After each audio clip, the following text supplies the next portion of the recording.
Hi! Welcome back to the podcast. I'm your host, Kylie. And I. And today we're here with Mo. And Rhea. 3, 2, 1. Let's talk about it. No. Let's talk about it.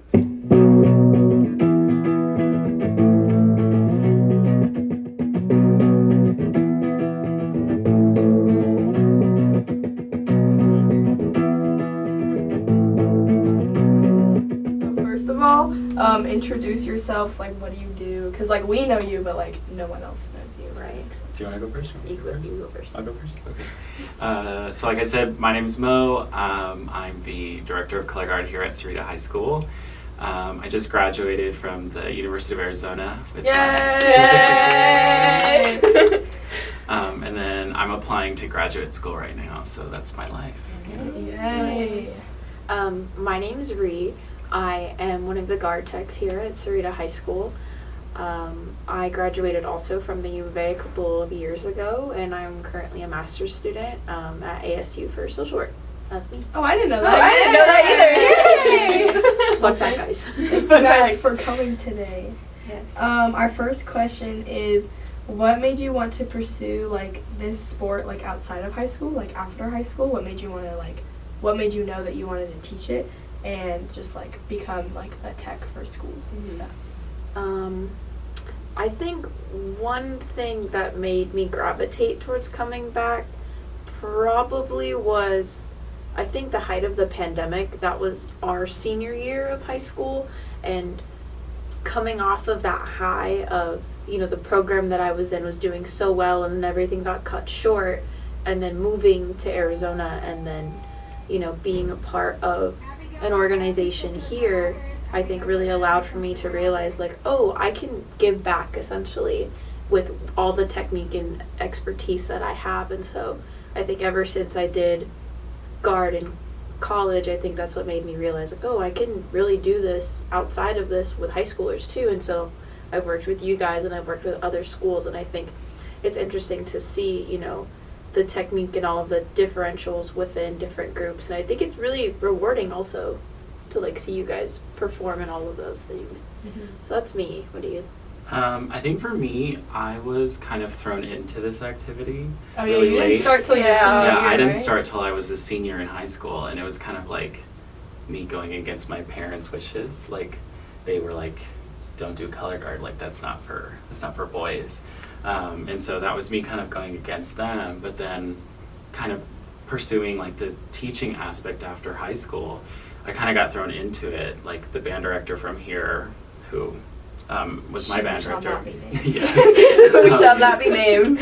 reached out and said, "Hey, do you want to be my guard tech next season?" And I was like, "Me? Like, I've just done this for a year."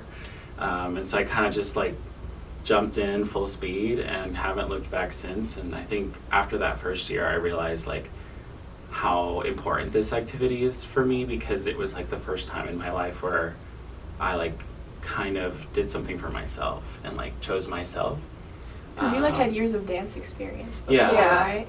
And so I've had like a little bit of a background, and I feel like that helped me like not feel like I couldn't do this. Like, I actually had some ability to do it, and it's been super rewarding to, like, especially like coming into this program, and both of you know, like, your freshman year to now. Yeah, we're the first class that had the same First coach. class.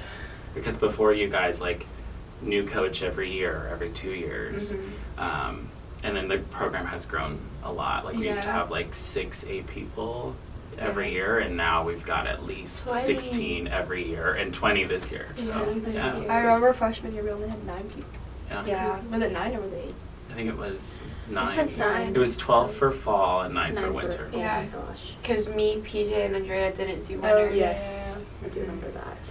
Oh, it's crazy. But our next question is, do you think that, like, someone, because, like, color guard is something that, like, isn't really, like, a profession after high school, like, like other sports, like volleyball, baseball, like, you can get, like, a full-ride scholarship to go to college for that. And then you could also, like, there are professional athletes, but, like, majority of people just do it in college. But do you think that just because it's hard to do it out after high school that someone should, like, give up and just, like, never touch, like, equipment again or never like dance again or something like that? Or do you think it's important to continue it? I mean, I feel like it depends on, one, what school are you going to? Like, do they have a band program? And do they, like, what is the credibility behind the program that they have, right? So if you're going to a college in the middle of nowhere, there's probably not going to be a chance for you to do anything. Mhm. However, you have other opportunities, like you have DCI groups and all of those things. Like, if you wanted to pursue things that aren't at your college, you have DCI, you have WGI for winter seasons and all those things. So there's opportunities there for individuals that maybe don't have a college band experience after high school. I always thought that our experience at the U of A was really nice with Pride. And I think the way that that program is set up, it's a nice setup because obviously during the fall season, you have like one show, whereas some groups, some colleges will have like multiple shows that they perform during a football season. Pride just does the one, and I feel like that helps a lot with the transition from high school to college, and obviously every group is different, but you know, if you're unsure of what you want to do after, totally, you know, look at your options, and if you don't want to do it, I don't think it's going to hinder you anymore, but if you are, there are options for you. Yeah, I think it really depends on, I think one factor that some people forget is depending on how intense your high school program is. Like if your high school program is like boom, boom, boom, boom, boom, Yeah. like really, really like intense, some people might not want to keep doing it because it's like they gave 4 years of their life to this, they don't want to do it anymore. Mhm. And then there's people who go on and they're like, I'll do college, and that's enough for them. But then there's some people who want to do WGI, DCI, all that stuff. I think it really just depends on what you're looking for. Granted, college and all those other groups are like more advanced. Mhm. So people who want to like push themselves. Was U of A your guys' top choice school when you guys were applying to colleges? Or was it like... I think What for, backup? I can answer first if you want. Okay. I think the pandemic really like screwed up everything. Oh, yeah, that's so true.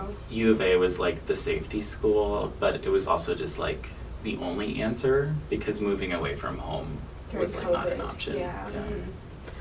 I mean, for me, when I tell people this story, they're kind of like, why would you come here? So I'm from California, obviously. And so in Southern California, there's a lot of options for colleges. And I did apply to a couple.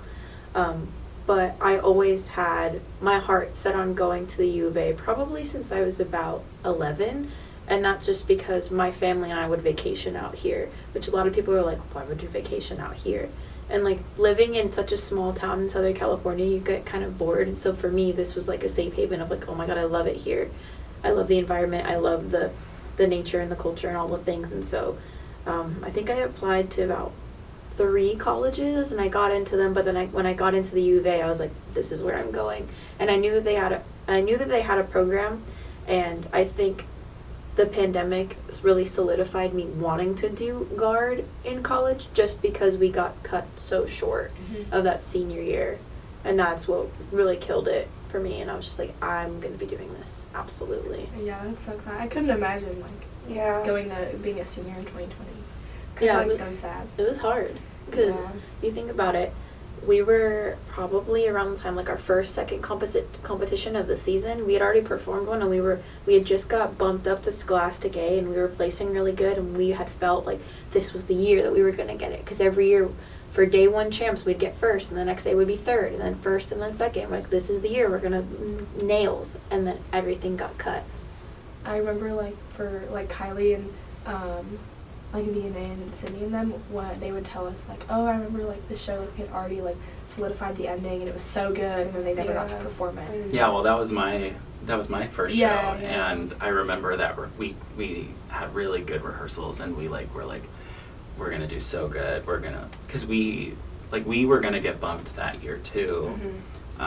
Yeah, because it was just because like, everything got shut down on Friday, right? So it was right before Yeah, like, the March competition. 13th, that Friday. Oh my Dang. god. I remember the days. See, what's so funny is I don't That was- remember, like, everyone's like, oh, I remember where I was when the lockdown happened. I was like, I do not remember where I was when the lockdown happened. I feel like I remember vaguely that I was at school and it was right before spring break, and they were like, oh, like we're extending spring break, but I didn't know why, and I didn't understand until like my parents sat me down and they were like, yeah, you're not going back to school, and I was like, I oh, just okay, remember like all the videos that were like to be quarantine glow up, Chloe Yeah, should work out. quarantine glow up. Yeah. And I was like, oh my I god. think my favorite quarantine thing was whipped coffee. Yes. Oh my I still God, have never made yes. it. Whipped I want to coffee. make it. Whipped coffee was I've a never thing. made Whipped it. coffee. Anyways. I kind of sometimes I'm like, dang, I would wish like COVID like lockdown would happen. I had so much like free time. It was so stressful. know. Like I mean, we were in 7th grade, so it was stressful. Yeah. Stress free for me, but Yeah. now it wouldn't be.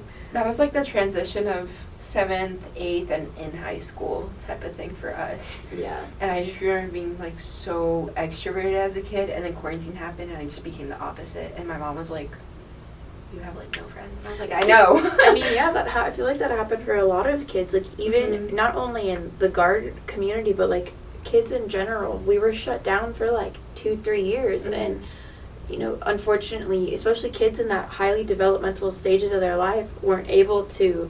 I don't want to say develop properly, but didn't have those experiences that like you guys had at one Mhm. point.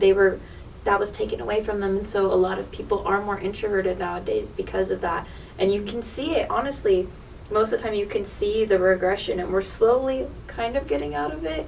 But even now, it's been, 5 years, and there's still a lot of progress to be made. Yeah. And it's just crazy to think it's like, it's 5 years ago. I remember telling like the person who's going to be valedictorian this year for us, I was like, you cannot mention COVID in your speech because it technically didn't affect us, and I was like, I don't want to hear anything about it. Yeah. So Because that happened 5 years ago. Yeah. That's crazy. You guys are both like majoring in like education, right? Or like some sort of education. I mean, what I could do could go into education, yes. Like, do you mean for my master's, or do you Yeah. mean? Yes. Hypothetically, social work, you can kind of do a little bit of everything. What I want to do is I want to work in a hospital. Oh. So, like, my internship next year will be in a hospital to work in the NICU and stuff Oh, like that's that. cool. Yeah. Well, our last question is, what advice would you give to like others wanting to pursue a similar degree, or others wanting to go to UofA, like out of state or in state, and just like do kind of like what you guys want to do? I feel like coming from the out of state perspective, a lot of people get nervous from that aspect, you know, being away from home and, you know, a new atmosphere and all of those things. It's definitely scary. I had the opportunity of, you know, moving with my parents, so I had my family here. But even without it, I think the U of A is set up in a nice way where the campus is big, but it's all like very compact, so you can't really get lost. I know there's some colleges that are but yeah, and so it's a really nice setup, and they've got great resources and all of those things. And especially if there's something that drives you here, like if your degree of whatever you want to choose like is a perfect fit for here, then I don't see there being an issue with, you know, at least trying it out. But I mean, I had the best 3.5 years, I think, there with undergrad and all of those things, and I think it set me up pretty good for the future. What do you think? Yeah, I guess just kind of like the overall, I think what I would say, because, yeah, like my degree was in education, specifically for music, but I did like some education courses. And I think U of A is a great school to go to, especially like if you're from Arizona. There's lots of like opportunity there. And you're going like, you're planning on going out of state for your And now, master's, now I'm right? planning to go out of state for my master's, yeah. I think like the only advice I would give is just to like not go in with a set idea, like be open to change. Mhm. Like I could have, you know, said no to teaching color guard and I would have maybe been different, something like that. Yeah, that's The crazy. umbrella effect. Or I could have, you know, not been a music education major. Like Well, I could've- technically, one of you two would have. Sorry, I interrupted you, but like I just remember that Rhea said that she was. That's what I was interviewed gonna for the bring position up. too. Yeah, Like, it's- either one of you would have been here no matter what. Yeah, because I remember our first year of Pride, they had put out a mass message on Slack, and they were like, "Hey, this school's looking for a director." Now, granted, I had no idea where Sarita was. I was just solely like used to Tucson, and so I was looking it up, and I was like, "Oh my god, it's kind of a far drive." And I remember I had called. I emailed the band director here at the time, and we had a phone call, and she was telling me all the things, and she was interested of like hiring me, and then I had never gotten back to her, and then she reached out to Mo, and then Mo took the position. Yeah, that's crazy that either one of you guys. Well, and it's funny too, Kalea could have also worked here Really? too. Yeah. Yeah, she showed us the email. Kalea was also in talks with the director. Oh my god, that's But- so So- funny how like all of you guys I like know. eventually made it back to Yeah. us. But I think hers was like 2017. Yeah, hers was like 2016. earlier. Oh. Yeah, Oh, but so- she's like if Kalea's she would our have started, other coach, Yeah. by the Oh. way. Like, we Yes. never mentioned that, but if she would have started back in 2017, she would have been like, she would have stayed here, right? Maybe, Old I don't Maybe. know. It's just funny either way. I mean, because she went on the same path that we did. She just did stuff like a little earlier than us. But I think it's funny that all of it's full circle. Yeah. yeah, That's the crazy. umbrella effect. Well, do you guys have any other comments you want to add or anything? I feel like I did, and then it went. Yeah. No. Darn. That's okay. That's okay. That's okay. We can Well, get it. thank you guys for coming Thank to you interview. guys. Thanks Really for having Yes, us. thank you. It's so much fun. Hope everyone enjoyed this episode. Yay! Yay! Like, subscribe, like, leave a comment down below. But anyways, we'll see you guys in the next episode. 2 weeks. 2 weeks. Yeah. Yes. Okay, ready? Oh. Okay. Bye. Bye.